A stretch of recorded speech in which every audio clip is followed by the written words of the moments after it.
Welcome back to another story on Infidelity Tales Lab. Before we begin, tell us, where in the world are you watching from? Now, let's dive into today's story.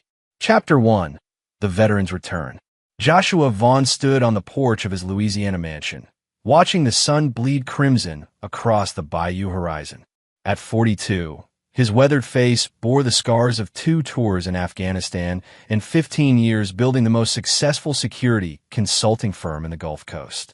His steel-gray eyes, once warm with hope, had grown cold and calculating over the years, a transformation his wife Rose Vaughn had failed to notice, or perhaps had chosen to ignore. The Vaughn estate sprawled across 300 acres of prime Louisiana real estate, its antebellum architecture a testament to Joshua's rise from a dirt-poor army brat to a millionaire. But tonight, something felt different.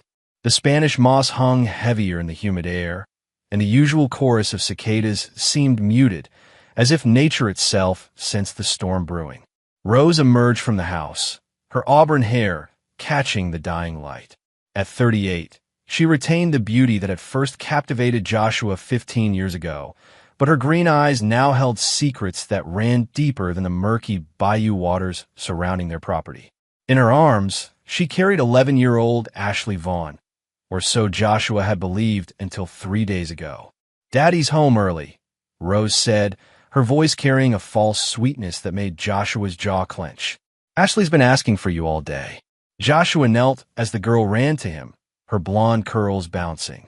The DNA test results burned in his jacket pocket like a brand. Ashley wasn't his daughter. She was the product of Rose's affair with Deputy Sheriff Glenn McLean, a fact that had shattered Joshua's world when a private investigator delivered the proof.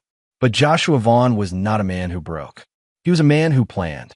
He was a man who waited. And he was a man who never forgot a betrayal. "How was your day, sweetheart?" he asked Ashley, his voice steady despite the rage building in his chest. The child smiled up at him with innocent eyes, unaware that her entire world was about to crumble. In her features, Joshua could now see the resemblance to McLean that had been hidden by his own desperate desire to be a father. "I helped Mama plant new flowers by the dock," Ashley chirped. She said they were for something special. Joshua's blood ran cold. The dock was where he'd proposed to Rose 16 years ago. It was also where his security cameras had captured her meeting with McLean 2 nights ago, planning what they thought was Joshua's demise.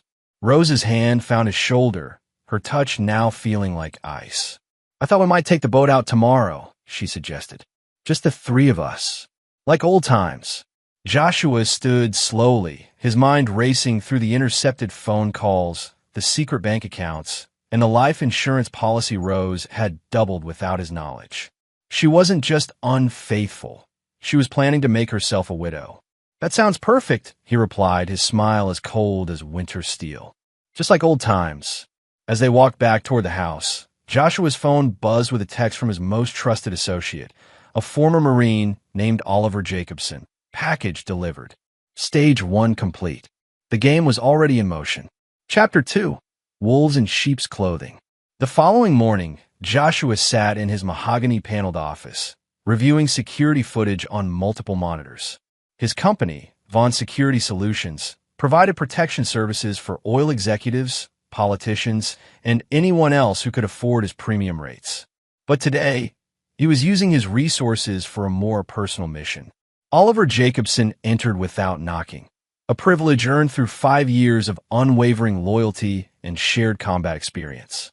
The 35-year-old ex-Marine moved with the fluid grace of a predator, his scarred hand steady as he poured himself coffee from Joshua's private reserve. McLean took the bait, Oliver reported, settling into the leather chair across from Joshua's desk. "He thinks he's being recruited for a high-paying security gig in Texas. The job interview is set for tomorrow night at the Old Treem warehouse." Joshua nodded, never taking his eyes off the monitor showing Rose in their bedroom, talking animatedly on her phone. He'd had the house wired months ago during a routine security upgrade, a decision that now proved prescient. "And Rose, still planning your little boat trip," Oliver said grimly. "My contact at the marina confirms she's been asking about the tides and currents. Want to know the best time for disposal." The words hung in the air like smoke. Joshua had built his fortune on his ability to read people, to anticipate their moves before they made them. Rose's betrayal hadn't surprised him. Her murderous intent had simply confirmed what he'd already suspected about her true nature. "There's more," Oliver continued, his voice dropping to a whisper. "I traced the insurance policy. Rose has been in contact with someone in the DA's office. They're planning to frame your death as a mob hit, something related to your government contracts." Joshua's laugh was devoid of humor. His wife wasn't just an adulteress and would-be murderer. She was working with corrupt officials to ensure her plan succeeded. The web of betrayal ran deeper than he'd imagined. "Who in the DA's office?" "Assistant DA Randall Sprague. Turns out he's been taking payments from McLean for years. They got a whole network, judges, cops, prosecutors. They call themselves the Bayou Brotherhood." Joshua stood and walked to his wall safe, retrieving a thick folder marked contingency. Inside were detailed dossiers on every corrupt official in 3 parishes, compiled over years of careful investigation. He'd always known this day might come. "Phase 2 begins tonight," Joshua said, handing Oliver a sealed envelope. "Make sure our friend Judge Barry Ryan receives this evidence of Sprague's corruption. Let them start eating each other alive." As Oliver left, Joshua's phone rang. Rose's voice was honey-sweet. "Darling, I've arranged for Ashley to stay with my sister tomorrow night. I thought we could have some alone time on the boat." "Perfect," Joshua replied. "I'll bring the champagne." After hanging up, he opened his laptop and began typing an encrypted message to his offshore accounts. By tomorrow night, everything would be in motion. Rose wanted to play with fire. She was about to discover that Joshua Vaughn was the Inferno. Chapter 3. The Gathering Storm. That evening, Joshua sat in his study, reviewing the final details of his plan while Ashley did homework at the coffee table nearby. The innocence on her face made his heart ache. She was a pawn in adult games she couldn't understand. Despite learning she wasn't his biological daughter, Joshua found he still cared for her. She was another victim of Rose and McLean's web of lies. Rose entered, dressed in a black cocktail dress that Joshua now realized was chosen for its ability to hide bloodstains. She kissed his cheek, her lips cold as marble. "I'm eating my book club tonight," she announced. "We're discussing that new thriller about the woman who kills her husband for insurance money." The irony in her voice was unmistakable. "Enjoy your evening," Joshua replied, not looking up from his papers. "I'll be here working on some contracts." After Rose left, Joshua activated a tracking device he'd planted in her car weeks ago. On his computer screen, he watched as her vehicle moved not toward the library where her book club allegedly met, but toward the Rosewood Motel on the outskirts of town, the same place where his cameras had captured her meeting McLean numerous times. His phone buzzed with updates from Oliver. "McLean just arrived at the motel. Sprague is already there. Looks like they're having a planning session." Joshua smiled grimly. Let them plan. While they schemed in that dirty motel room, he was orchestrating their destruction with military precision. "Uncle Josh," Ashley's voice broke through his thoughts. She'd been calling him that since learning about her parentage, a small kindness that touched his hardened heart. "Are you and Mama getting divorced?" The question hit him like a physical blow. Children always sensed more than adults gave them credit for. Joshua closed his laptop and knelt beside her. "Why would you ask that, sweetheart? She's been acting weird, and she keeps making phone calls where she whispers. Plus, she threw away all the pictures of our family trips." Ashley's blue eyes, McLean's eyes, filled with tears. "I don't want you to go away." Joshua pulled her into a gentle embrace, his rage at Rose doubling. It was one thing to betray him, another entirely to traumatize an innocent child with her schemes. "I'm not going anywhere," he promised, and meant it. "Your mama and I have some things to work out, but you'll always be safe. I'll make sure of it." As he tucked Ashley into bed an hour later, Joshua's phone lit up with another message from Oliver. "They're on the move. Rose is heading to Sprague's office." McLean went to the sheriff's station. "Something's happening tonight." Joshua checked his watch. 9:47 p.m. Phase 3 would begin at midnight. Returning to his study, he opened a secure video link to 6 different locations around Louisiana. On each screen, Former military associates he'd placed in strategic positions over the years gave him silent thumbs-up signals. The network he'd built wasn't for business. It was for war. At 11:30 p.m., Joshua received the call he'd been expecting. "Mr. Vaughn?"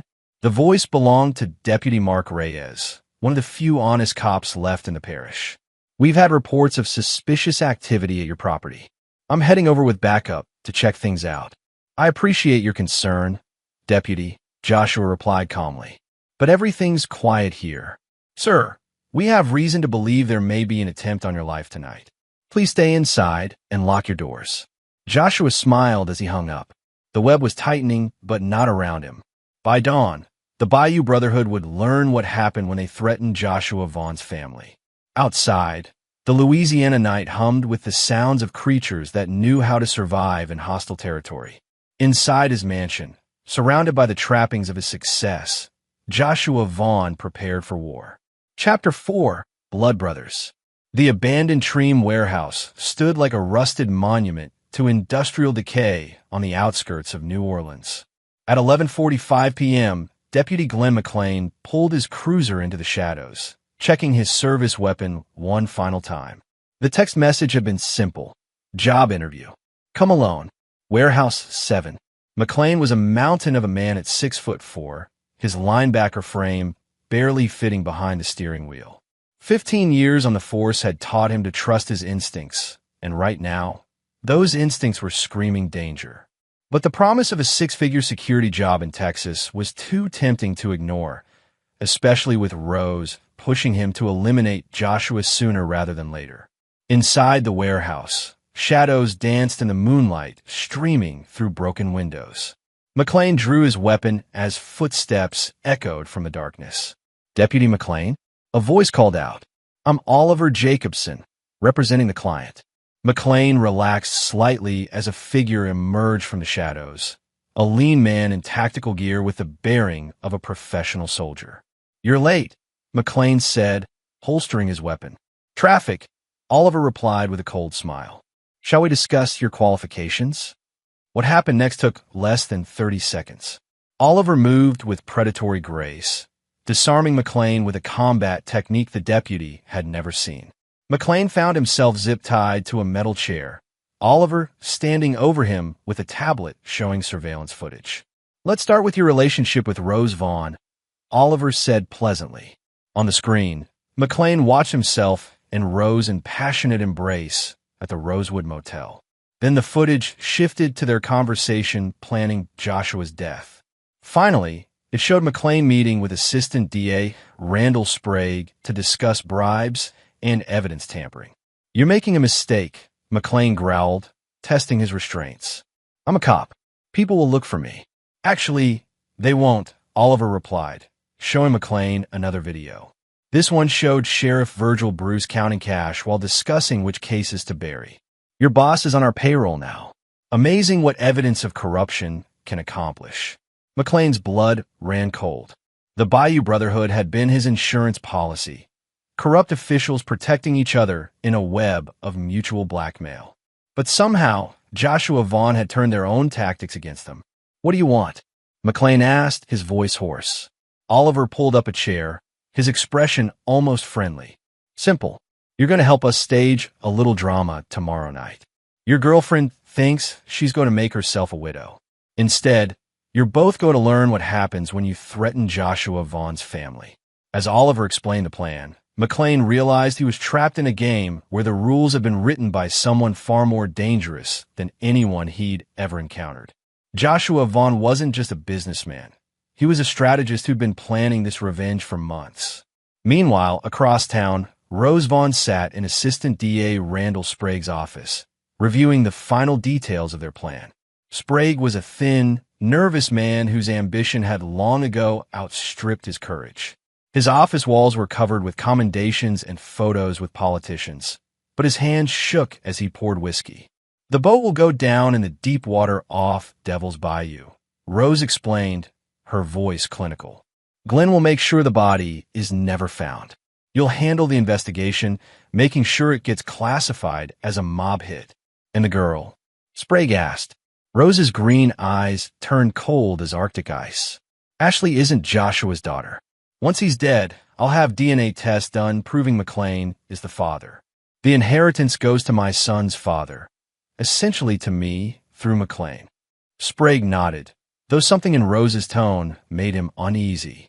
There was a ruthlessness in her voice that reminded him why he'd originally been attracted to her, and why he now feared her. The insurance money clears next week, Rose continued. $2 million, plus the estate, plus Joshua's business assets. We'll be set for life. What neither of them knew was that Joshua's security network had been recording every word. In his study, Joshua watched the conversation with the detached interest of a scientist observing lab rats. These people had underestimated him catastrophically. His phone buzzed with a message from Oliver. Package secured. Subject is cooperative. Joshua smiled and typed back. Phase 4 begins at dawn. Chapter 5. The Judas Kiss. Dawn broke gray and humid over the Louisiana bayou, the air thick with the promise of storms. Joshua sat on his porch, drinking coffee and watching the mist rise from the dark water. To any observer, he appeared relaxed, a successful man enjoying a quiet morning. In reality, every nerve was tuned to the deadly symphony he was conducting. Rose emerged from the house, already dressed in white linen that would photograph beautifully for her grieving widow act. She kissed his cheek with lips that felt like a serpent's touch, her perfume unable to mask the scent of betrayal that seemed to emanate from her pores. Beautiful morning for our boat trip, she said, settling into the chair beside him. Perfect conditions, Joshua agreed, watching a great blue heron spear a fish in the shallows. The weather should hold until tonight. Ashley joined them for breakfast, chattering about her upcoming sleepover at her aunt's house.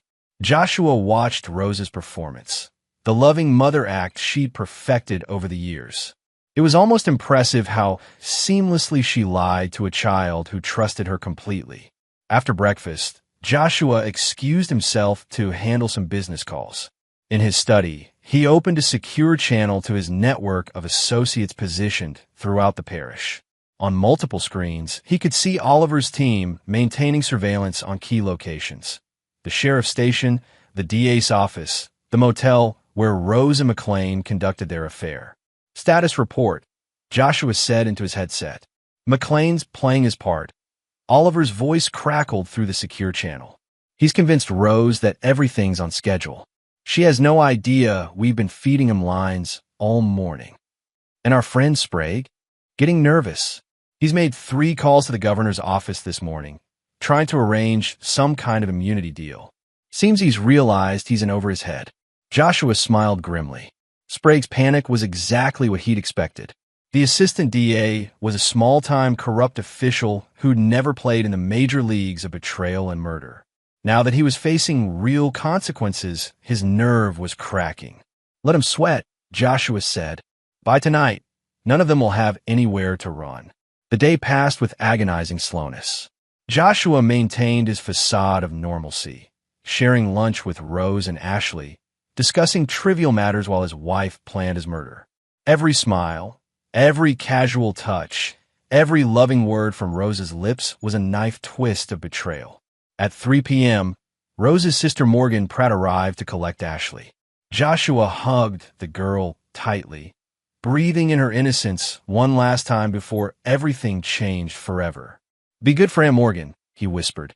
I will, Uncle Josh, Ashley replied, the title she'd adopted since learning the truth about her parentage. Will you come visit me soon? Sooner than you think, Joshua promised. After they left, Rose's demeanor shifted. The loving mother act disappeared, replaced by something colder and more calculating. She moved through the house like a predator scenting blood, checking details and making final preparations. I thought we'd take the big boat tonight, she suggested. The one with the deeper cabin. More private. Joshua nodded, understanding the subtext. She wanted him isolated in the cabin when McLean made his move. Whatever you think is best, darling. As evening approached, Joshua made his final preparations. In his safe, he retrieved a waterproof case containing evidence that would destroy every member of the Bayou Brotherhood. In another compartment, he found the .45 caliber pistol he'd carried through 2 tours in Afghanistan, insurance that tonight would end on his terms. At 7 p.m., his phone buzzed with a final message from Oliver. All pieces in position. The swamp is ready. Joshua pocketed the phone and walked to the dock where Rose waited beside their 30-foot cabin cruiser. The setting sun painted the bayou water the color of blood, and somewhere in the distance, an alligator's eyes reflected the dying light like malevolent stars. "Ready for our romantic evening?" Rose asked, her smile as sharp as a blade. "I've been looking forward to this all day," Joshua replied, and for the first time in hours, he spoke the absolute truth. Chapter 6. Into the Abyss. The Vaughn family's cabin cruiser Sweet Revenge cut through the dark waters of Devil's Bayou like a knife through silk. Rose stood at the bow, her hair streaming in the humid wind, while Joshua piloted from the wheelhouse. To any observer, they appeared to be a wealthy couple enjoying an evening cruise. The reality was far more sinister. Joshua's GPS showed their location with precision, 3 miles from shore, in waters deep enough to hide a body forever. According to the plan Rose thought was unfolding, McLean would emerge from the cabin in 10 minutes, overpower Joshua, and stage an accident that would leave Rose a wealthy widow. What Rose didn't know was that McLean was already aboard, zip-tied in the forward storage compartment with Oliver Jacobson standing guard. The deputy had spent the day thinking he was helping coordinate Joshua's murder. In reality, he'd been fed carefully scripted lines to keep Rose believing her plan was proceeding smoothly. "It's beautiful out here," Rose called over the engine noise. "So peaceful. So private."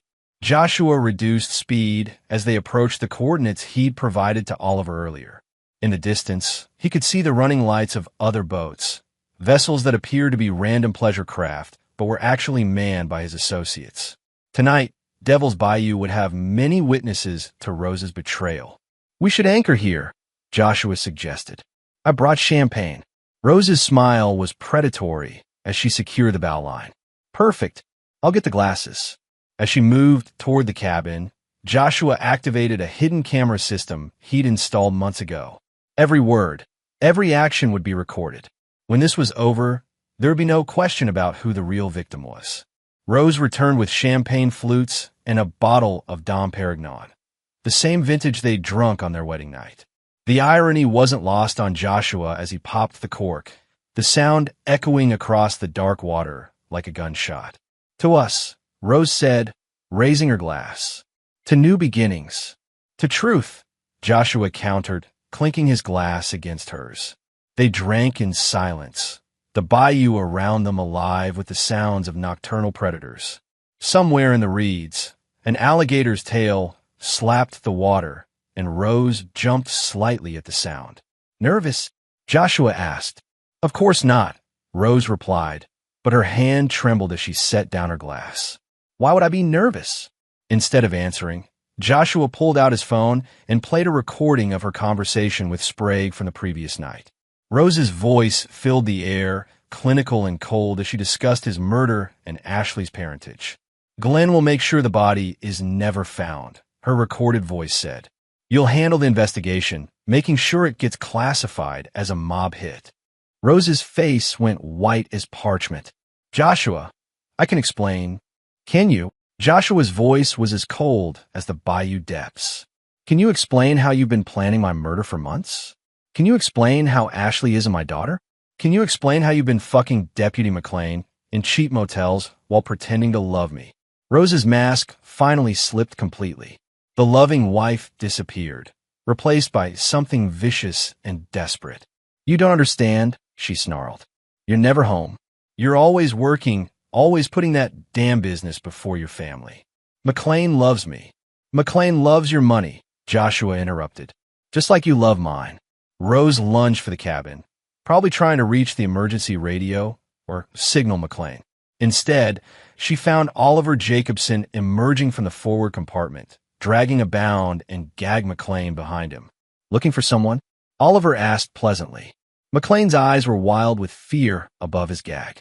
Throughout the day, he'd been fed the illusion that he was coordinating with Rose to murder Joshua. Only now did he realize he'd been manipulated into a trap. "This isn't possible," Rose whispered, backing against the rail. "We planned everything perfectly." "You planned it perfectly for amateurs," Joshua said, stepping closer. "Unfortunately for you, I'm a professional." The sound of approaching boat engines filled the air. Rose spun around to see 3 vessels closing in from different directions, their spotlights illuminating the sweet Revenge like a stage. On each boat, armed men in tactical gear trained weapons on the cabin cruiser. "Your Bayou Brotherhood is finished," Joshua continued. "Sheriff Bruce is already in federal custody on corruption charges. Assistant DA Sprague is on his way to a very unpleasant interrogation. And you're about to face justice." Rose's eyes darted between Joshua, Oliver, and the surrounding boats like a trapped animal. "You can't do this. I have rights." "Rights?" Joshua's laugh was devoid of humor. "Like the right to murder your husband? Like the right to steal from your own daughter? Like the right to corrupt law enforcement?" The radio crackled to life with a familiar voice. "This is Agent Lewis Stanley, FBI. We are taking control of this situation." Rose's knees buckled as she realized the scope of Joshua's preparation. This wasn't just about catching her in adultery or theft. He'd orchestrated the destruction of an entire criminal network that had taken years to build. As federal agents boarded the sweet Revenge, Joshua looked out over the dark waters of Devil's Bayou and allowed himself a small smile. The game was far from over, but the first phase of his revenge was complete. Chapter 7. The Judas Trap. 3 hours after the FBI's arrival on Devil's Bayou, Rose Vaughn found herself in an interrogation room at the federal building in New Orleans, her white linen outfit now wrinkled and stained with sweat. Across from her sat Agent Lewis Stanley, a lean man with prematurely gray hair and the patient demeanor of someone who'd broken countless suspects. "Mrs. Vaughn," Agent Stanley began, sliding a thick folder across the metal table. "We have 17 hours of recorded conversations, 43 photographs of clandestine meetings, bank records showing suspicious transfers, and testimony from Deputy McLean describing your plan to murder your husband." Rose's attorney, a nervous public defender named Philip Story, shifted uncomfortably beside her. He'd been assigned the case 20 minutes ago and was already regretting his career choices. "My client wishes to cooperate," Story said hastily. "No," Rose snapped, her green eyes flashing with fury. "I want to see Joshua. This is all his setup. He manipulated everything." Agent Stanley opened the folder, revealing surveillance photos of Rose and McLean at the Rosewood Motel. "Is this manipulation, Mrs. Vaughn? What about these bank withdrawals?" He showed her records of Rose moving money to offshore accounts. "Or this?" The final photo showed Rose purchasing a large boat anchor with cash, clearly intended to weigh down Joshua's body. Rose's composure cracked like thin ice. "You don't understand. Joshua is dangerous. He's not the victim here. He's a predator who's been planning this for years." "Planning what exactly?" Stanley asked. "Planning to protect himself from your murder plot?" While Rose faced federal interrogation, Joshua Vaughn sat in his private study, watching multiple news feeds covering the overnight arrests of prominent Louisiana officials. Sheriff Virgil Bruce had been taken into custody at 3 a.m., followed by Assistant DA Randall Sprague and 3 parish judges. The corruption network Rose and McLean thought would protect them had become their downfall. Oliver Jacobson entered with a secure phone. "It's Ashley," he said simply. Joshua took the call, his voice softening. "How are you holding up, sweetheart?" "Uncle Josh." Ashley's voice was small and frightened. "Aunt Morgan says Mama is in trouble. She says Mama and that deputy man were trying to hurt you." The innocent confusion in her voice made Joshua's chest tighten. Ashley was 11 years old and had just learned that her mother was a would-be murderer and her real father was a corrupt cop. No child should carry that burden. "It's complicated, Ashley," Joshua said gently. "But you're safe now. That's all that matters. Can I still live with you, even though I'm not really your daughter?" Joshua closed his eyes, feeling the weight of the question. Despite everything, despite the DNA tests, despite the betrayal, despite the lies, he realized the answer was simple. "You'll always be my daughter," he said. "That won't ever change." After the call ended, Oliver studied Joshua's face. "You mean that, don't you? About keeping the kid?" "Rose and McLean created this mess," Joshua replied. "Ashley shouldn't pay for their crimes." A knock at the study door interrupted them. Agent Stanley entered, looking exhausted but satisfied. "We have confessions from McLean and 2 of the judges. Sprague is trying to negotiate a plea deal. But Mrs. Vaughn, she's demanding to see you." Joshua considered this. Rose still believed she could manipulate him, still thought her beauty and their shared history gave her power over him. She was about to learn how wrong she was. "Arrange it," Joshua said, "but I want everything recorded."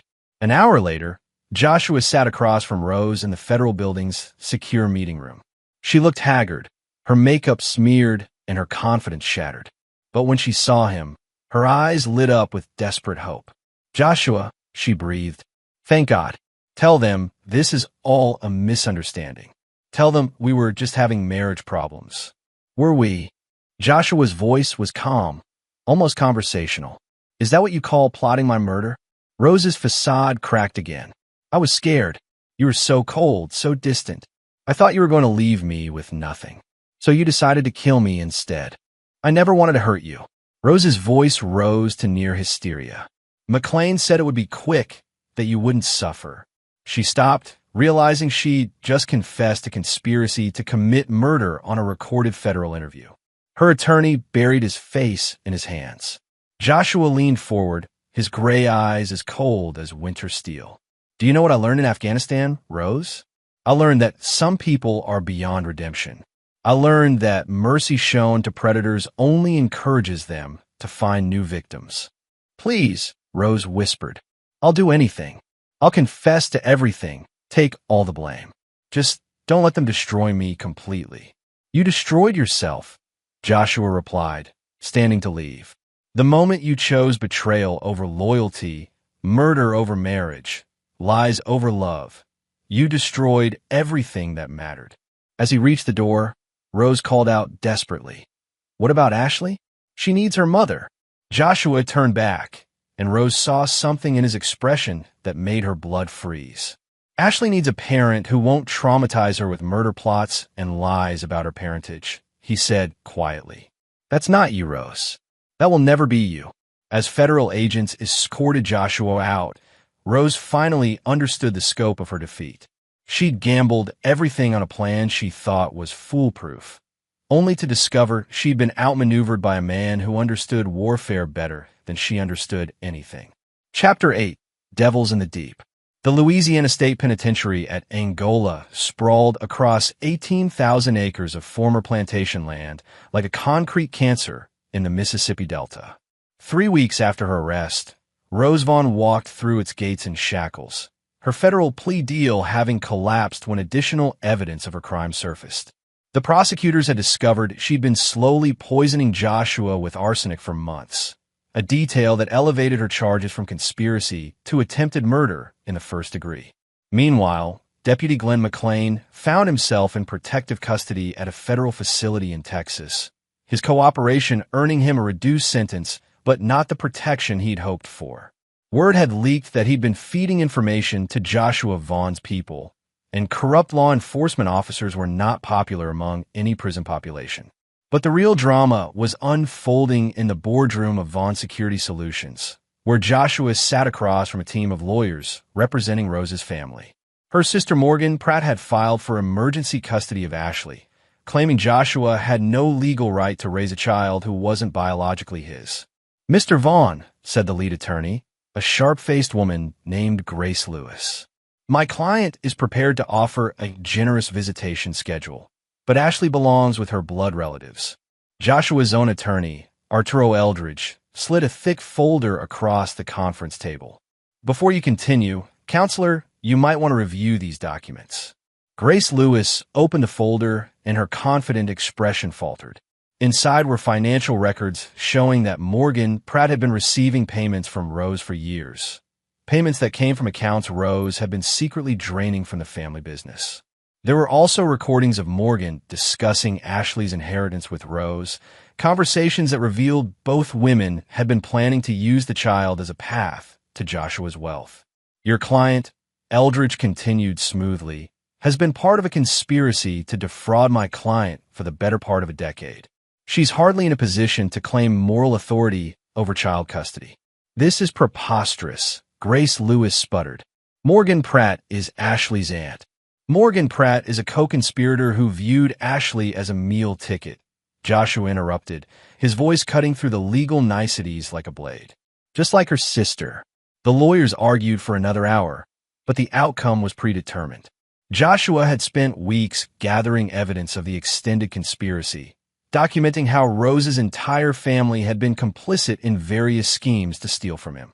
By the time the meeting ended, Morgan Pratt was facing her own criminal charges, and Ashley's custody remained with Joshua. That evening, Joshua sat on his porch watching the sunset paint the bayou waters crimson. Ashley was inside, doing homework, her presence a reminder that not everything in his life had been poisoned by betrayal. The past month had been a whirlwind of federal investigations, media coverage, and legal proceedings, but the storm was finally beginning to clear. Oliver Jacobson joined him, carrying 2 beers and the satisfied look of a man who'd seen justice served. Sprague got 15 years, Oliver reported. Sheriff Bruce got 20. Half the parish government is under indictment. And Rose, life without parole. Turns out slowly poisoning your husband while planning his murder doesn't play well with juries. Joshua nodded, feeling no satisfaction in his former wife's fate. Rose had chosen her path, and now she would live with the consequences. Justice wasn't about revenge. It was about ensuring that predators could no longer harm the innocent. What about McLean? 25 to life. He's been attacked twice in federal custody. Apparently, even hardened criminals have standards when it comes to corrupt cops who hurt children. They sat in comfortable silence, watching the ancient dance of predator and prey play out in the bayou waters. A great blue heron stood motionless in the shallows, waiting for the perfect moment to strike. In the distance, an alligator's eyes reflected the dying light like amber jewels. You know, Oliver said eventually, most men would have just gotten a divorce. Joshua's smile was as cold as the depths of Devil's Bayou. Most men don't understand that some betrayals demand total victory. Rose didn't just cheat on me. She tried to destroy everything I'd built, everything I cared about. She used an innocent child as a weapon in her war against me. And now she gets to spend the rest of her life thinking about what she lost. Every day in that concrete cage, she'll remember that she could have been here, could have been part of something real. Instead, she chose to be a predator. Ashley's voice called from inside the house, asking for help with her math homework. Joshua smiled, the first genuine smile he'd felt in months. Some battles, he said, standing to go inside, are worth fighting to the end. Chapter 9, Blood Tide Rising. 1 year later, Joshua Vaughn stood in the cemetery where Rose's parents were buried, watching as a small crowd gathered for McLean's funeral. The corrupt deputy had been murdered in federal prison 3 days earlier, stabbed 17 times by fellow inmates who discovered his role in trafficking children through the corrupt network he'd helped operate. Ashley stood beside Joshua, now 12 years old and taller than when this nightmare began.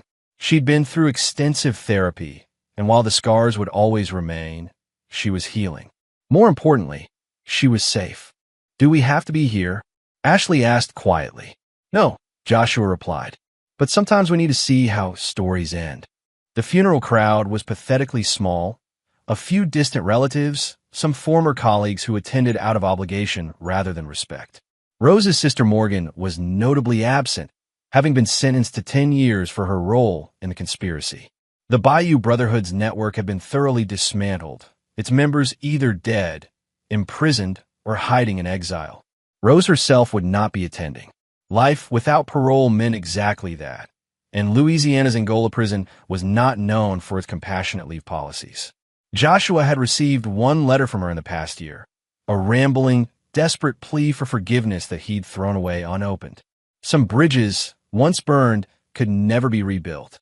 Mr. Vaughn, A voice interrupted his thoughts.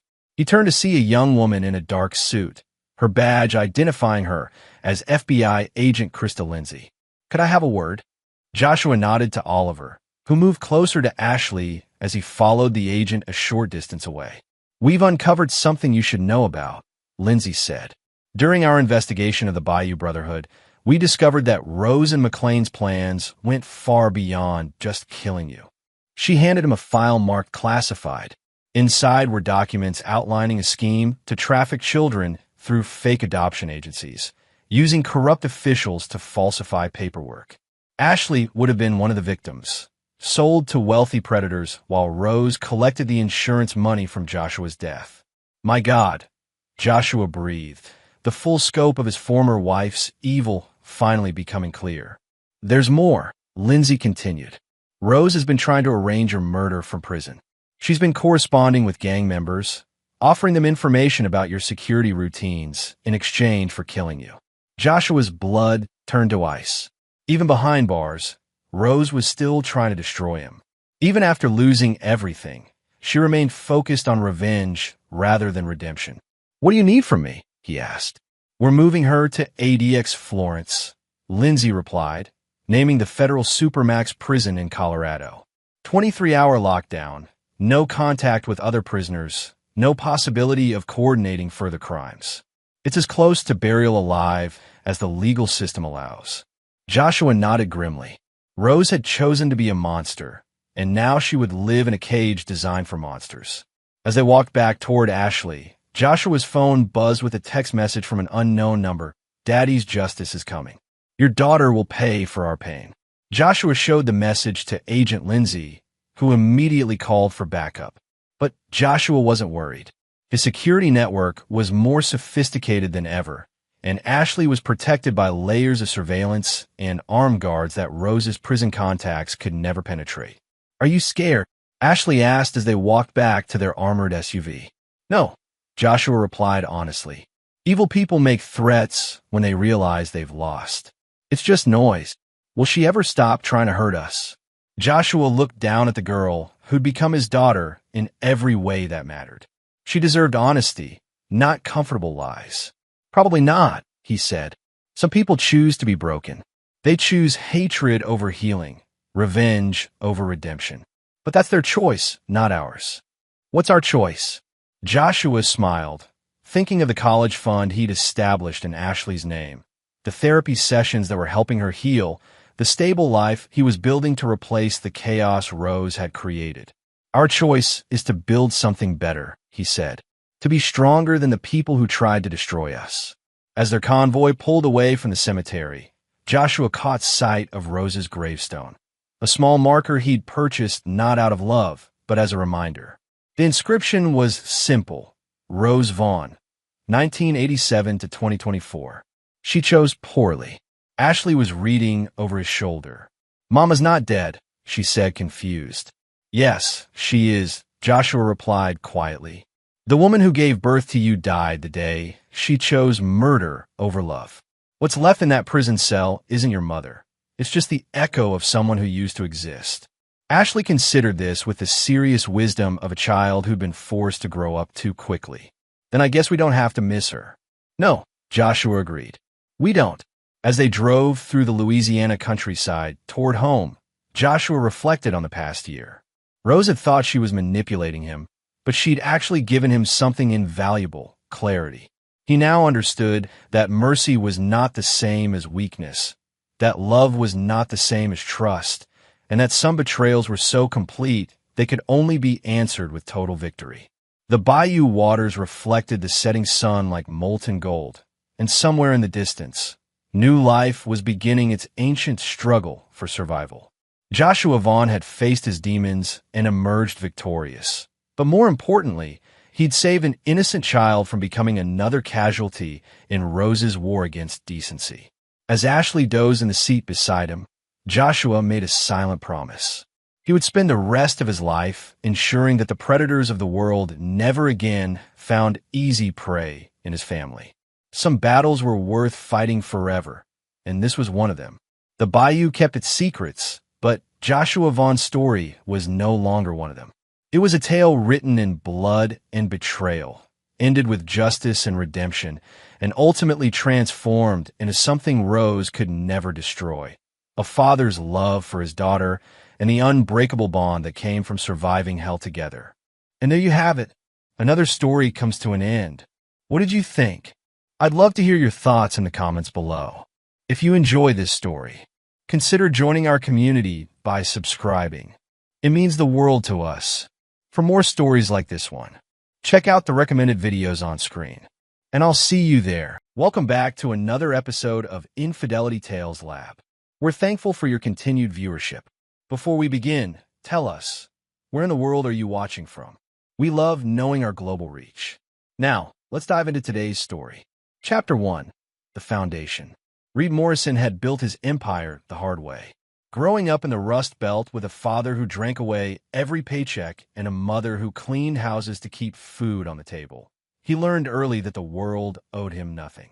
By 35, he owned Morrison Construction, a company that had grown from a single truck and a dream into a multi-million-dollar operation specializing in luxury developments across 3 states. The scars on his knuckles told stories of his youth: street fights, construction accidents, and the kind of hard labor that either broke a man or forged him into something unbreakable. Reed had chosen the latter. His steel-gray eyes missed nothing, and his handshake could crush bones if he wanted it to. Those who worked for him respected him not just for his success, but for the quiet intensity that suggested crossing Reed Morrison would be the last mistake they ever made. He'd met Brooke Sterling at a charity gala 5 years ago. She was 28, blonde, beautiful in that polished way that came from never wanting for anything. Her father, Bob Sterling, owned Sterling Financial Services, a boutique investment firm that catered to the wealthy. Her mother, Pat, spent her days at the country club and her evenings hosting dinner parties for Millfield's elite. Brooke had seemed different then. Charming, witty, with just enough edge to intrigue a man like Reed. Their wedding had been the social event of the season. Reed remembered standing at the altar, watching Brooke glide down the aisle in a dress that cost more than most people made in a year, thinking he'd finally achieved something his father never could: respectability. The Sterling name opened doors that Morrison Construction's profits alone couldn't budge. When Grace was born 3 years ago, Reed thought his life was complete. The little girl with her mother's blonde curls and his own determined chin represented everything he'd fought to build. He would give her the childhood he'd never had: stability, security, love without conditions. Watching her take her first steps in their sprawling suburban home, Reed had felt something he'd never experienced before: pure, uncomplicated happiness. But Reed Morrison was a man who noticed details. He'd survived by reading people, by catching the small tells that revealed their true intentions. And lately, he'd been noticing things about his wife that didn't add up. Chapter 2. Cracks in the Foundation. The changes had started small. Brooke began working out more, buying new clothes, changing her perfume. She claimed she was taking art classes on Thursday evenings, but when Reed drove by the community center where she said the classes were held, the parking lot was always empty. Her phone, once carelessly left on counters and tables, now never left her side. Reed had built his business on information. Before breaking ground on any project, he researched everything: soil composition, zoning laws, competition, local politics. When something didn't feel right about his marriage, he applied the same methodical approach. He hired Trevor Blake, a private investigator who'd done background checks for Morrison Construction's larger contracts. The photos Blake delivered 2 weeks later confirmed what Reed's instincts had been screaming. Brooke entering the Grandview Hotel with Kyle Brennan, a real estate developer Reed knew by reputation. Brennan was old money, inherited wealth, Ivy League education, the kind of man who'd never worked a day of real labor in his life. In the photos, Brooke looked at Brennan the way she used to look at Reed, before familiarity had bred contempt. Kyle Brennan represented everything Reed despised about the wealthy elite. While Reed had clawed his way up from nothing, Brennan had been handed opportunities on silver platters. His development projects were financed by Daddy's trust fund, his business deals smoothed by family connections. He was married to Amanda Brennan, a surgeon who worked 16-hour days while Kyle played golf and collected vintage cars. Reed studied the surveillance photos with the same detachment he brought to construction blueprints. The timestamps told a story of deception spanning 3 months. Thursday art classes were actually Thursday afternoons at the Grandview. The new workout routine was toning her body for another man. The perfume was chosen for Kyle's preferences, not Reed's. But what cut deepest wasn't the adultery itself. It was the casualness of it. In one photo, Brooke was laughing at something Kyle had said, her hand on his arm, looking genuinely happy in a way Reed couldn't remember seeing in months. She wasn't just cheating. She was falling in love with someone else. Reed had always prided himself on control. In business, he planned every move 3 steps ahead. In life, he believed preparation and determination could overcome any obstacle. But sitting in his home office, looking at evidence of his wife's betrayal, he felt something dangerous stirring in his chest. Not just anger, but the cold, calculating fury that had gotten him through his worst days growing up. The Reed Morrison who'd survived his father's rages and built an empire from nothing wasn't the same man who'd learned to smile at country club dinners and make small talk with Brooke's friends. That version of himself had been a performance, a careful construction designed to fit into Brooke's world. But beneath the veneer of respectability, the man who'd once put 3 guys in the hospital for trying to steal his lunch money was still very much alive. Chapter 3. The Breaking Point. The call came on a Tuesday afternoon. Pat Sterling's voice was syrupy sweet, the same tone she used when asking Reed to donate to her latest charity project. "Reed, darling, I hope you don't mind, but we're keeping Grace for dinner tonight. Bob's been teaching her to play chess, and she's just fascinated. You know how grandparents are." Reed had been reviewing contracts, but something in Pat's tone made him pause. "That's fine. I'll pick her up after my meeting." "Oh, no rush at all. Take your time." The meeting ended earlier than expected. As Reed drove toward the Sterling's mansion in Millfield's most exclusive neighborhood, he reflected on his relationship with Brooke's parents. Bob Sterling had never quite hidden his disappointment that his daughter had married beneath her station. The man had a way of asking about Reed's business that made legitimate success sound somehow dirty. Pat was more subtle, but equally dismissive, always finding ways to remind Reed that the Morrison name lacked the Sterling family's generations of respectability. They tolerated him because he was successful, because he could afford to keep their daughter in the lifestyle she expected. But Reed had always sensed they were waiting for him to fail, to prove their initial judgment correct. The Sterling house sat on 2 acres of manicured lawn, a colonial revival that screamed old money. Reed parked in the circular driveway and walked toward the front door, but the sound of voices from the garden room made him pause. Through the French doors, he could see Grace sitting at a small table, tears streaming down her face. "Clean the toilet again." Bob Sterling's voice carried clearly through the glass. "You're just like your father, a loser who can't do anything right the first time." Pat Sterling stood nearby, arms crossed, watching her 3-year-old granddaughter struggle with a cleaning brush that was too big for her small hands. "Maybe if she had better breeding, she'd learn faster," Pat said with casual cruelty. "But what can you expect from that family?" Reed's hand was on the door handle when he heard another voice, Brooke's laughter, light and musical, as if watching her daughter being humiliated was the most entertaining thing in the world. "You're so right, Mother," Brooke said. "Grace needs to learn that actions have consequences." Reed never learned that lesson, so someone has to teach it to her. Reed stood frozen, watching his 3-year-old daughter cry as she tried to clean a toilet with shaking hands while the adults in her life, the people who were supposed to protect her, mocked her for sharing his blood. The sight burned itself into his memory with perfect clarity. Grace's tear-stained face, the Sterling's smug expressions, and Brooke's casual betrayal, not just of him, but of their child. In that moment, Reed Morrison died. What remained was something far more dangerous, a man with nothing left to lose and all the resources in the world to make his enemies pay. He turned away from the door and walked back to his truck. He had calls to make. Chapter 4. The First Dominoes. Reed drove home in perfect silence, his mind already 3 moves ahead. By the time he pulled into his driveway, he'd made his first decision. He called Trevor Blake. I need everything, Reed said without preamble. Bob Sterling, Pat Sterling, Kyle Brennan. Financial records, business dealings, personal habits, family connections, weaknesses. Everything.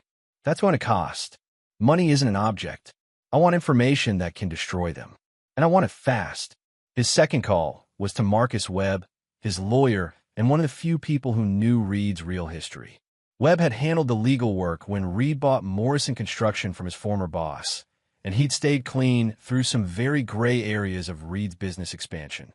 Marcus, I need you to review something for me. The Sterling house. Bob used Morrison Construction for the renovation work 5 years ago, right?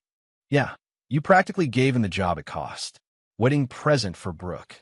Who hold the primary mortgage? Sterling Financial Services holds it themselves. Why? Reed smiled for the first time all day.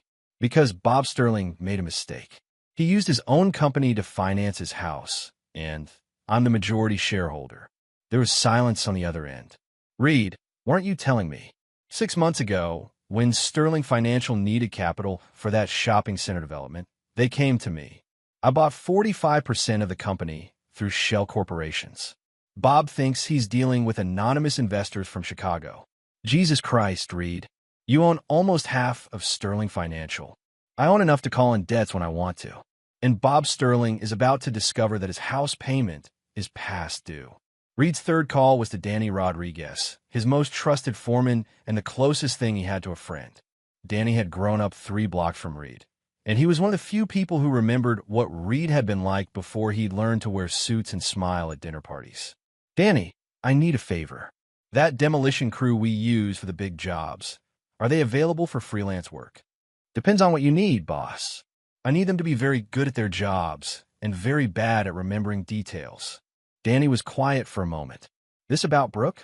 Reed had never told Danny about the affair, but Danny had eyes. He'd noticed the changes in Reed's marriage the same way he noticed structural problems in buildings. This is about protecting Grace, Reed said finally. Then you've got whatever you need. By the time Brooke returned home with Grace that evening, Reed had set the first phase of his plan in motion. He watched his wife tuck their daughter into bed, kissing Grace's forehead with what looked like genuine affection. The sight might have confused him once, but Reed now understood that Brooke was capable of loving Grace while simultaneously using her as a weapon against him. How was your evening? Brooke asked as she joined him in the living room. Productive, Reed replied, not looking up from his tablet where he was reviewing the financial documents Trevor Blake had already started sending. How was Grace? Oh, you know how my parents are. They spoil her rotten. Brooke's lie came easily, without even a flicker of guilt crossing her face. Reed nodded, making a mental note. He was beginning to understand that his wife wasn't just unfaithful, she was fundamentally cruel. The woman he'd married had hidden her true nature behind charm and beauty, but when she thought no one was watching, the mask slipped. I'm going to be working late the next few nights, he said. Big project coming up. Of course, darling. You work so hard. Reed finally looked at her, studying the face he'd once thought he loved. Brooke was still beautiful, but now he could see the calculation behind her smile, the way she measured every interaction for what she could gain from it. The Sterling house payment is due tomorrow, he said casually. I noticed it when I was reviewing our accounts. Oh, that's fine. Daddy handles all that through the company. Reed smiled. I'm sure he does. As Brooke headed upstairs, already reaching for her phone to text Kyle Brennan, Reed opened his laptop and began typing. The email went to 3 shell companies he'd established for exactly this kind of situation. By morning, Bob Sterling would receive notices that his loan had been called in, his payment was 30 days past due, and Sterling Financial Services was demanding immediate payment in full. The house that had witnessed his daughter's humiliation would be the first casualty in a war Bob Sterling didn't even know had started. Chapter 5. The Hunter Becomes Hunted. Kyle Brennan lived in a world where problems were solved with phone calls and connections. His grandfather had built Brennan Development into a regional powerhouse. His father had maintained the empire, and Kyle had inherited both the wealth and the arrogance that came with it. At 32, he'd never faced a real consequence for his actions because his family's money had always made problems disappear. Reed studied Kyle's routine with the same attention he'd once applied to tracking construction schedules. Blake's surveillance revealed a man of predictable habits: morning workouts at an exclusive gym, lunch meetings at the country club, afternoon rounds of golf, evenings spent either with his wife Amanda or his mistress Brooke. Kyle moved through life with the casual confidence of someone who believed the world existed for his convenience. But Kyle had made one crucial mistake. He'd underestimated Reed Morrison. Reed's first move was subtle. Morrison Construction had been subcontracted for foundation work on Brennan Development's latest project, a luxury shopping complex that represented Kyle's attempt to prove himself to his father. Reed's crew had done excellent work, but now Reed made a single phone call to Danny Rodriguez. "I need you to find some problems with the Brennan project," Reed said. "Nothing dangerous, but enough to fail inspection." "What kind of problems?" "The kind that require tearing up everything we've already done and starting over. The kind that cost millions in delays and materials." 3 days later, city inspectors discovered foundation irregularities that would require complete reconstruction. Kyle's project, already operating on tight margins, faced cost overruns that would destroy his profit margins and his reputation. When Kyle called Reed demanding explanations, Reed's voice was perfectly professional. "I'm as surprised as you are, Kyle. My crew did everything by the book. Sometimes these things just happen in construction." But Reed was just getting started. His second move targeted Kyle's marriage. Amanda Brennan was a cardiac surgeon who worked brutal hours at St. Mary's Hospital. She was brilliant, dedicated, and completely unaware that her husband was cheating on her with Reed's wife. Reed could have simply told her about the affair, but that would have been too simple, too clean. Instead, Reed arranged for Amanda to discover herself in the most devastating way possible. He hired a florist to deliver arrangements to Kyle's office every Thursday. The same day, Kyle met Brooke at the Grandview Hotel. The card was signed, "Your Thursday Girl," in handwriting that matched Brooke's. Reed made sure the deliveries arrived when Amanda was most likely to visit Kyle's office, which happened every Thursday when her surgery schedule allowed for lunch. The genius of the plan was its subtlety. Reed wasn't revealing the affair directly. He was letting Kyle's own arrogance expose it. Kyle, flattered by what he thought were romantic gestures from Brooke, displayed the flowers prominently. He even mentioned his Thursday Girl to colleagues, thinking he was being clever and mysterious. Amanda Brennan was a woman who'd earned her position through intelligence and observation. When she noticed the pattern, flowers every Thursday, Kyle's improved mood on Thursday evenings, his sudden interest in working late, she began investigating on her own. It took her 2 weeks to follow Kyle to the Grandview Hotel and see him embrace Brooke in the lobby. Reed was in his office when Kyle burst through the door, his face red with rage and panic. "You son of a bitch!" Kyle shouted. "You've been watching us." Reed looked up from his computer with mild surprise. "I'm sorry. Amanda knows. She's filing for divorce, and she's taking half of everything I own." "I'm not sure what you're talking about, Kyle. Are you feeling all right?" Kyle advanced toward Reed's desk, his hands clenched into fists. Reed didn't move, but something in his eyes made Kyle stop short. For the first time in his privileged life, Kyle Brennan was looking at a man who'd grown up fighting for survival, and some primitive instinct warned him that this confrontation wouldn't end the way he expected. "You think you're so smart," Kyle said, his voice shaking. "But I know what you're doing. Brooke told me about your little games." Reed smiled, and the expression was colder than anything Kyle had ever seen. "Did she? What else did Brooke tell you?" "She said you've been suspicious for months. She said you hired someone to follow us." "Is that what she said?" Reed stood slowly, his movements controlled and deliberate. "Kyle, let me ask you something. Do you really think I would have waited months to confront you if I'd known about the affair?" The question hung in the air as Kyle's limited intelligence struggled to process its implications. Reed continued speaking, his voice calm and conversational. "Do you think a man like me, a man who built his business from nothing, would just sit back and let some trust fund baby steal his wife? Do you think I would have let you humiliate me for 3 months without doing something about it?" Kyle's face went pale as the real scope of his situation began to dawn on him. "No, Kyle. I've known about you and Brooke for exactly 4 days. And in those 4 days, I've destroyed your business project, ended your marriage, and set up the complete demolition of everything you think you own. Because when someone takes something from Reed Morrison, they don't get to keep it. They lose everything. Reed walked around his desk until he was standing inches from Kyle, close enough that the other man could smell the sawdust and concrete that still clung to his clothes despite years of wearing suits. You wanted to play in my world, Kyle.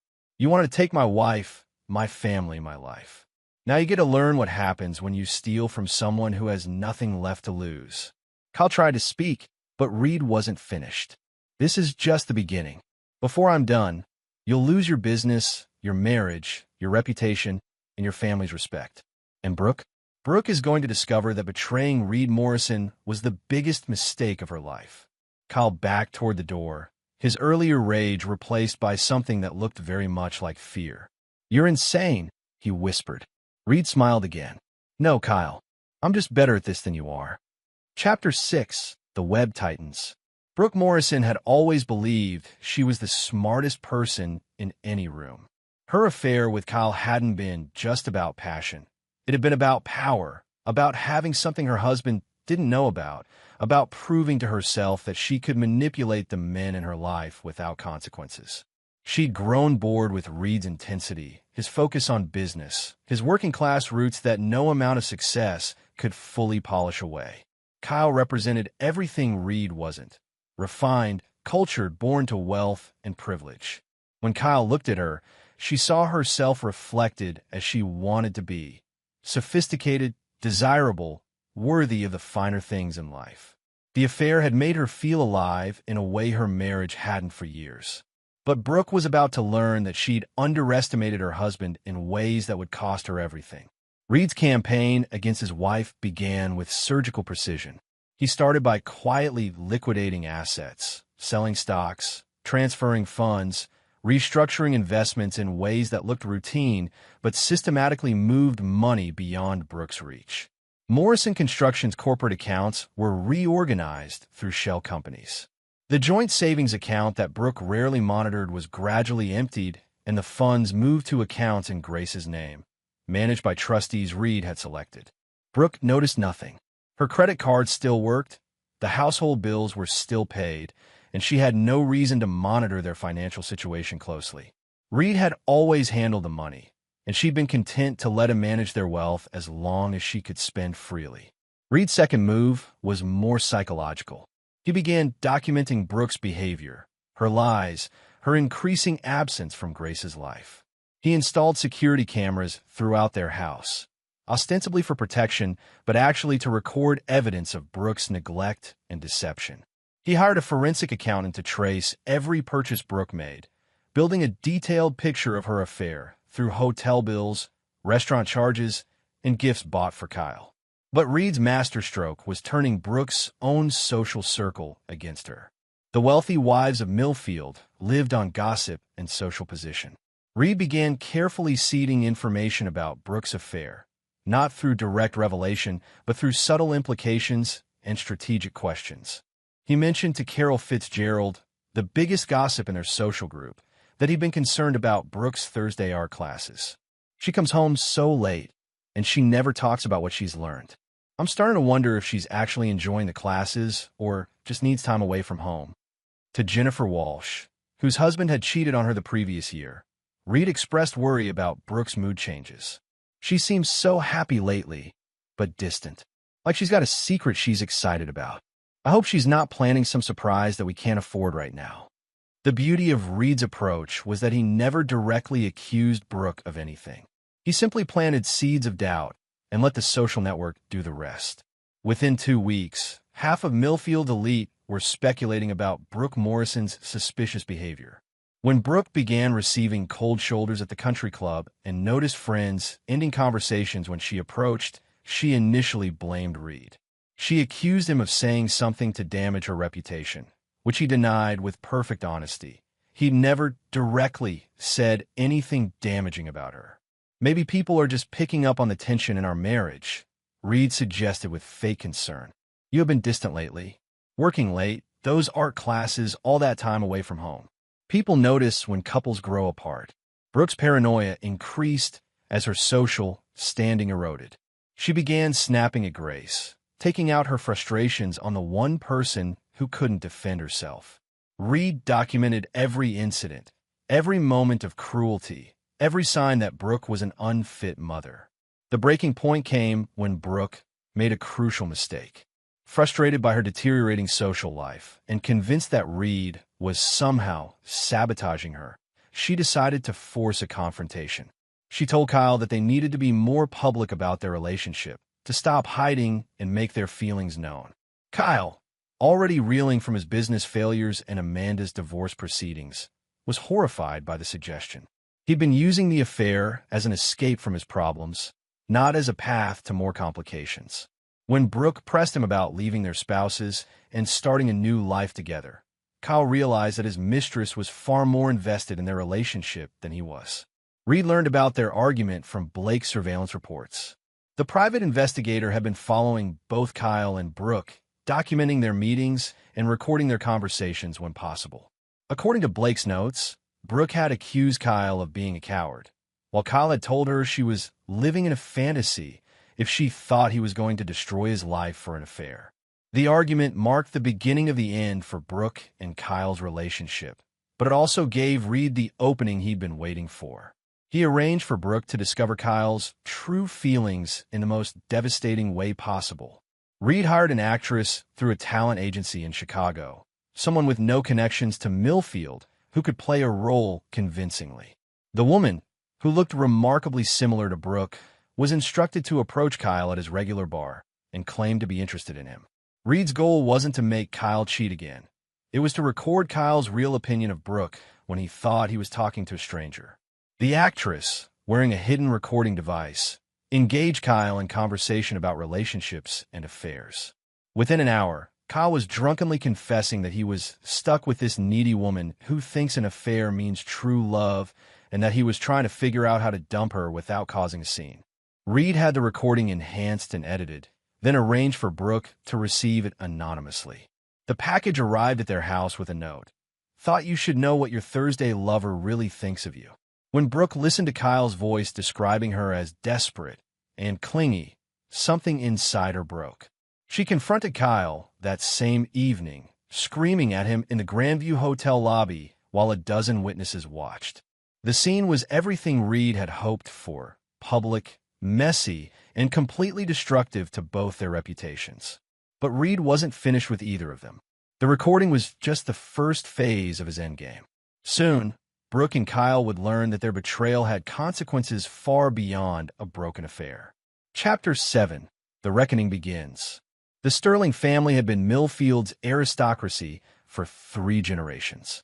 Bob Sterling's grandfather had founded Sterling Financial Services in 1952, building a reputation for conservative investments and exclusive clientele. Bob had inherited not just a business, but a social position that made him one of the most influential men in the city. The Sterling name opened doors, secured favorable deals, and commanded respect. But Bob Sterling had made the fatal error of believing his own legend. When he'd humiliated Grace Morrison and mocked her father, he'd assumed that Reed would simply absorb the insult like all the other subtle slights he'd endured over the years. Bob had forgotten that beneath Reed's polished exterior was a man who'd grown up fighting for everything he had.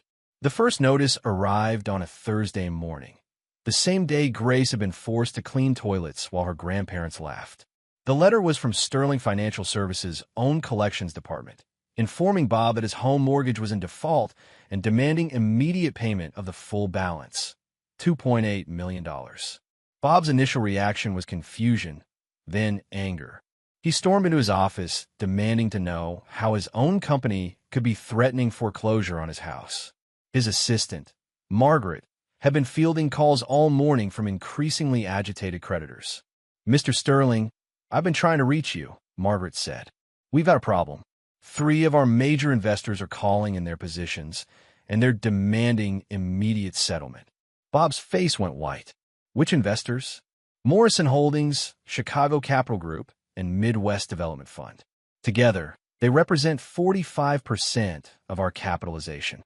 That's impossible. Those are all small, independent investors. Margaret handed him a stack of legal documents. Not anymore, sir. According to these papers, all three companies are subsidiaries of a single entity, and that entity is demanding full payment of all outstanding obligations, including your personal mortgage, within 30 days. Bob sat down heavily, his mind racing. He'd structured his personal mortgage through Sterling Financial as a tax strategy, never imagining that someone could acquire enough of his company to threaten his control. The terms of the investment agreements were coming back to him. Terms he'd agreed to because the interest rates were so favorable and the investors had seemed so passive. Who owns the parent company? He asked, though part of him already knew the answer. Margaret consulted her notes. The documents list Reed Morrison as the primary shareholder. The phone rang before Bob could process the full implications.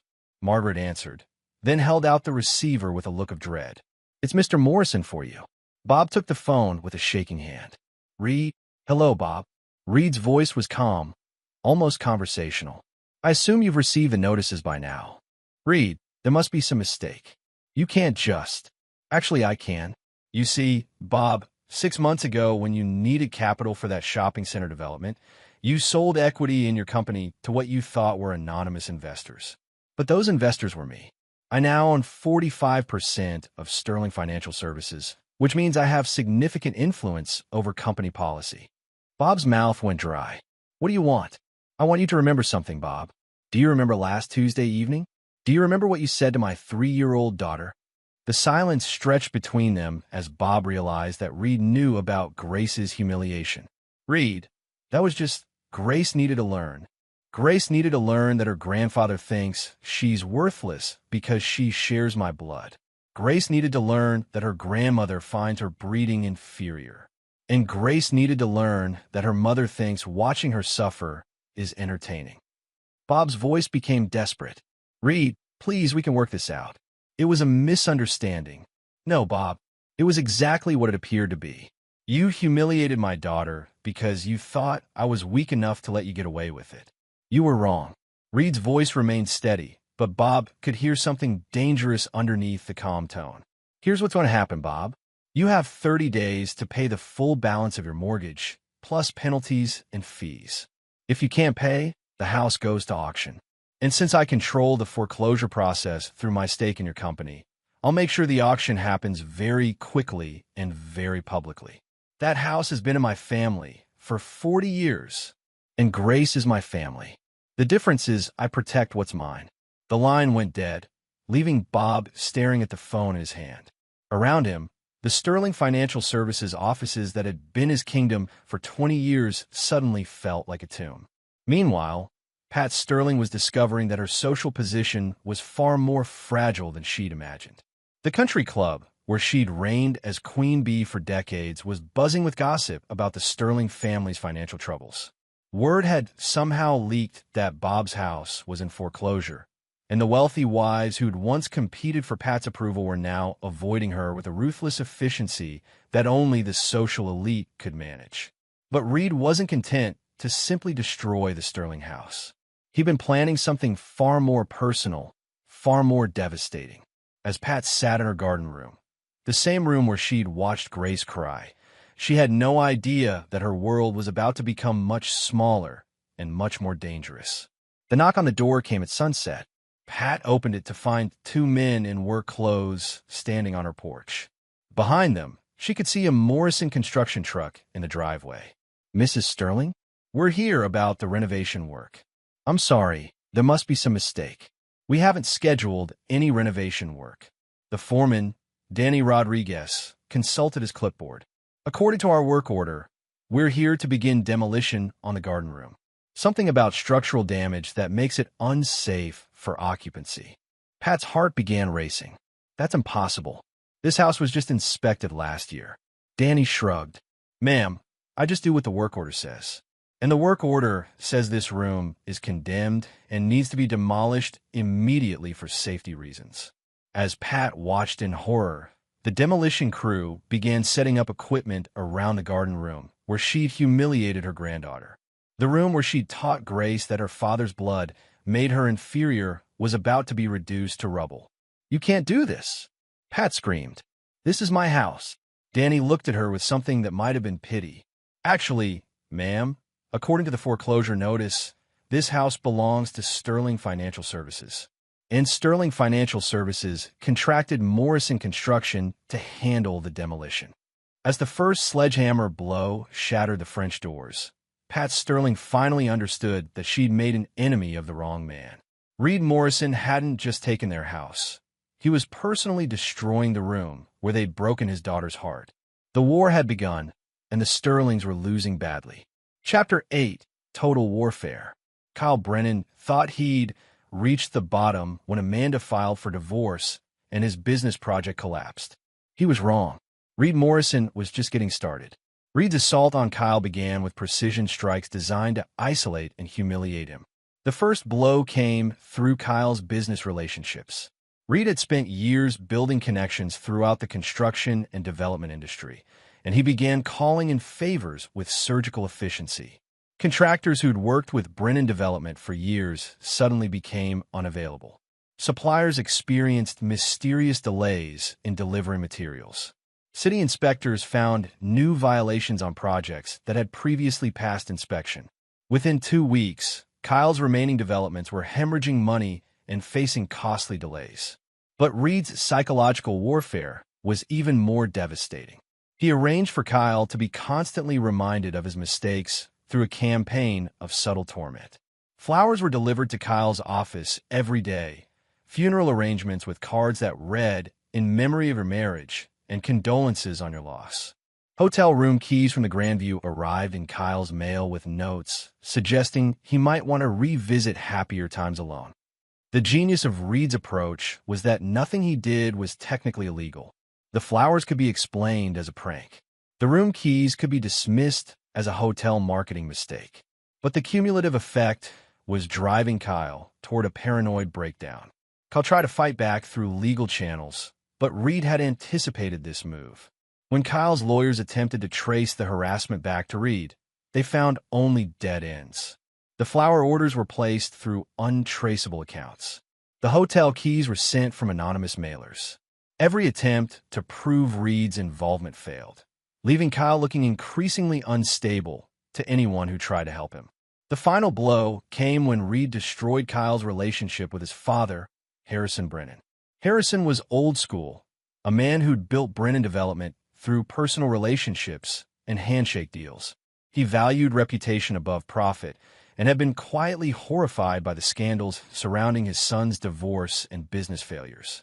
Reed arranged a meeting with Harrison under the pretense of discussing a potential partnership between Morrison Construction and Brennan Development.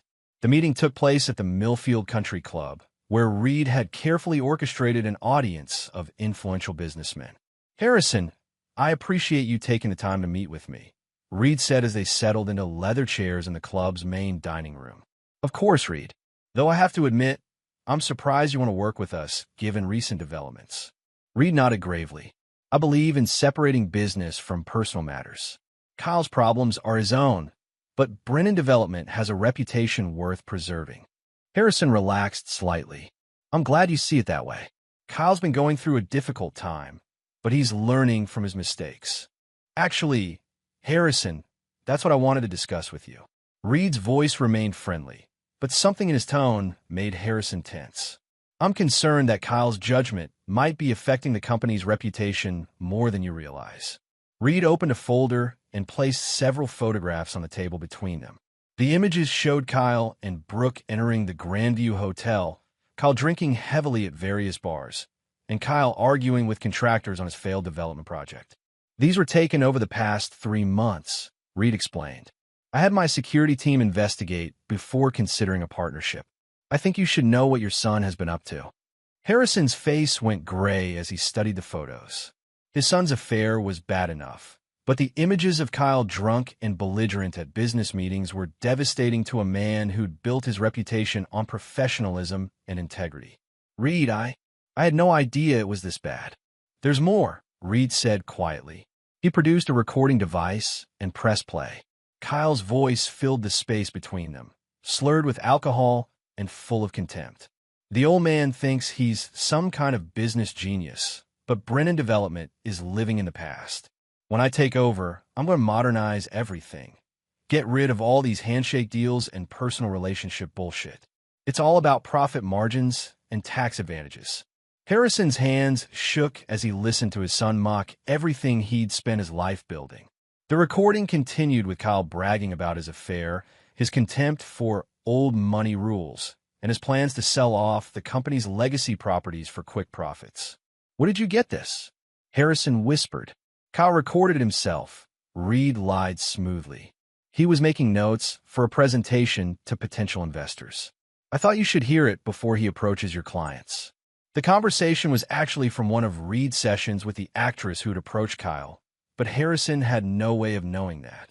To him, it sounded like his son had betrayed everything the Brennan name represented. Reed leaned forward, his voice sympathetic. "Harrison, I've been where you are. When someone you trust betrays your values, it feels like the ground is shifting under your feet. But you have a choice to make. You can let Kyle destroy everything you've built, or you can take steps to protect your legacy." Harrison looked around the dining room, at the other businessmen who were pretending not to listen but obviously hanging on every word. The humiliation of having his family's dirty laundry exposed in front of his peers was almost unbearable. "What would you do?" Harrison asked quietly. "I'd make it clear that Kyle's behavior doesn't represent Brennan Development's values. I'd distance the company from his personal failures. And I'd make sure that everyone knows the difference between Kyle Brennan and Harrison Brennan."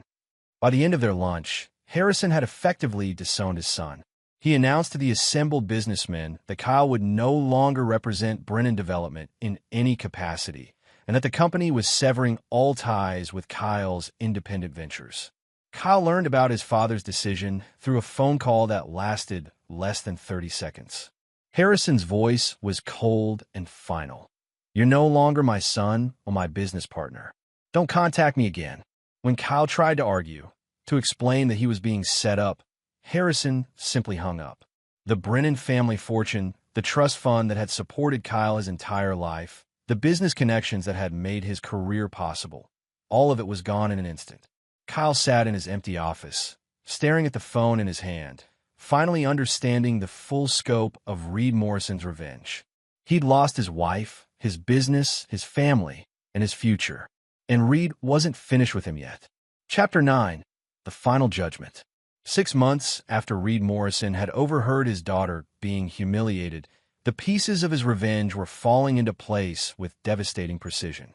The Sterling house had been auctioned off for a fraction of its value, purchased by a shell company that Reed controlled and immediately demolished. Bob Sterling's financial empire had collapsed when other investors, spooked by the foreclosure scandal, began withdrawing their funds. Pat Sterling, stripped of her social position and financial security, had been forced to move into a modest apartment in the least fashionable part of town.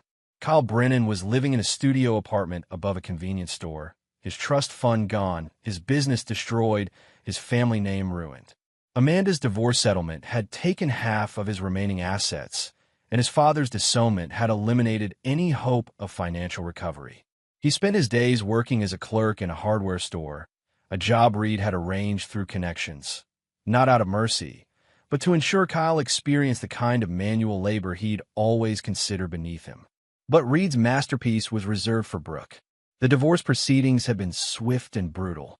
Reed's team of lawyers, armed with evidence of Brooke's affair, her neglect of Grace, and her participation in the child's humiliation, had secured full custody and left Brooke with virtually nothing.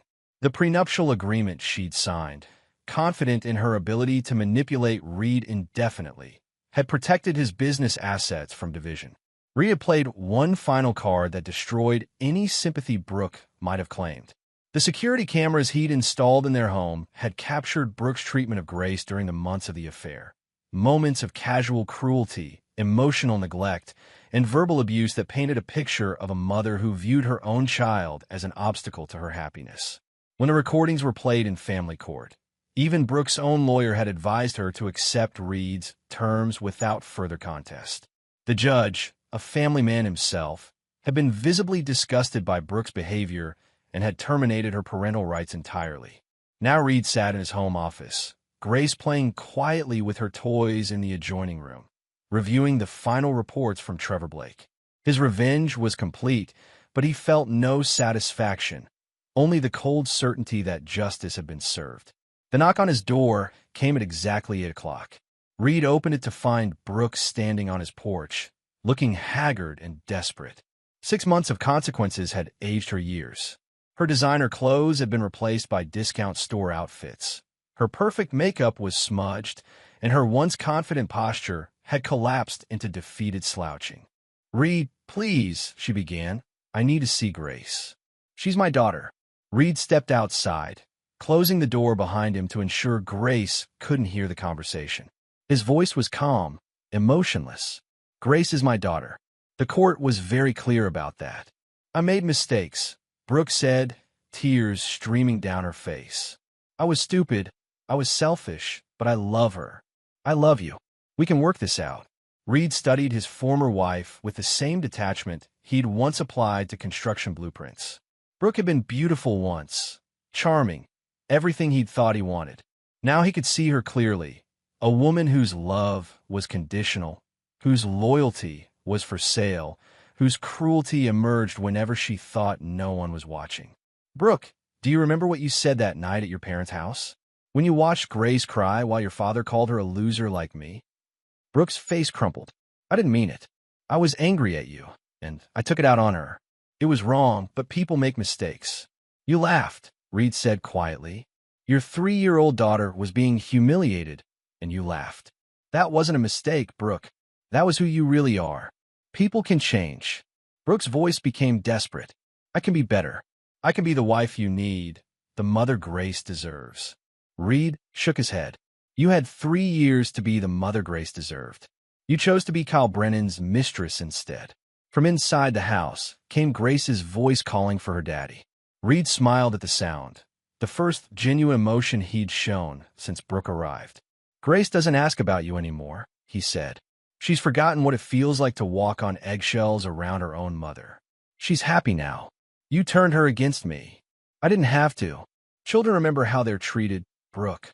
Grace remembers your impatience, your absence, your cruelty. She's better off without you." Brooke fell to her knees on the porch, sobbing. "Please, Reed.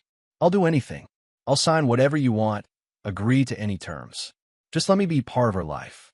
Reed looked down at the woman who'd once been his wife, who'd borne his child, who'd betrayed them both for the excitement of an affair. For a moment, he almost felt pity. Then he remembered Grace's tear-stained face as she tried to clean a toilet while the adults in her life mocked her for existing. "No," he said simply. "Grace deserves better than a mother who views her as a burden. She deserves better than a mother who would humiliate her for entertainment. And she deserves better than a mother who would trade her family for a few months of excitement with another man." Reed turned toward the door, then paused. "Brooke, you asked me once why I worked so hard, why I was so driven to succeed. I told you it was about security, about building something that would last. But that wasn't the whole truth." He faced her one final time.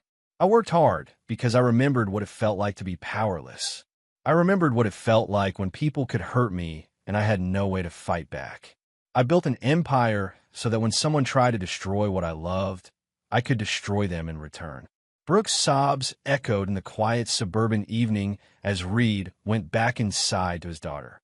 Through the window, Grace could see the woman on the porch, but she showed no recognition, no desire to go outside. To Grace, Brooke was just a stranger who was upset about something that had nothing to do with her. Reed knelt beside his daughter and pulled her into his arms. She smelled like soap and innocence, like everything worth protecting in the world. "Daddy, who was that lady?" Grace asked. Reed smoothed her blonde curls and kissed her forehead. "Nobody important, sweetheart. Nobody important at all." Outside, Brooke finally stood and walked away from the house where she'd once lived, from the family she destroyed through her own choices. She had no money, no prospects, no support